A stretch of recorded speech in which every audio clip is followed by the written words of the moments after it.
જે લોકો ડિપ્લોમાની અંદર છે એ લોકો ખાસ ધ્યાનમાં રાખવાનું છે કે તમારે ડિપ્લોમા ટુ ડિગ્રીની admission procedure only and only DD સેટના સ્કોરના બેઝ ઉપર થશે. ડીડી સેટ શું છે? Diploma to degree common entrance test. જો તમારે એની પ્રિપેરેશન અમારી સાથે કરવી હોય તો સ્ક્રીન ઉપર એક નંબર આવે છે, એ નંબર પર તમારે વોટ્સએપ મેસેજ કરવાનો છે ડીડી સેટ. તમે લોકોને જે ડીડી સેટની ઇન્ફોર્મેશન છે તમે લોકોને મળી જશે. આ ડીડી સેટ 200 માર્ક્સની એક્ઝામ છે, જેમાં તમારે લોકોને ફિઝિક્સ સબ્જેક્ટ આવે છે 60 માર્ક્સમાં, મેથ્સ આવે છે 50 માર્ક્સમાં, સોફ્ટ સ્કિલ આવે છે 50 માર્ક્સમાં અને 40 માર્ક્સની અંદર basic engineering, chemistry, environmental science આવે છે. એમ કરીને 200 માર્ક્સની એમસીક્યુ એક્ઝામ હોય છે. 100 એમસીક્યુ હોય છે, એક એમસીક્યુના 2 માર્ક હોય છે અને નેગેટિવ માર્કિંગ હોય છે. તો જે ડીટુડીની એડમિશન પ્રોસિજર છે એ માત્ર ને માત્ર ડીડી સેટના કોર્સના બેઝ ઉપર જ થશે, એના સ્કોરના બેઝ ઉપર થશે.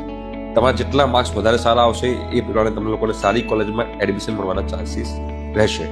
તો જે લોકોને ડીડી સેટની તૈયારી અમારી સાથે કરવી હોય, સ્ક્રીન ઉપર નંબર આવે છે ત્યાં આગળ તમે લોકો વોટ્સએપ મેસેજ કરી શકો. ઠીક છે, થેન્ક યુ.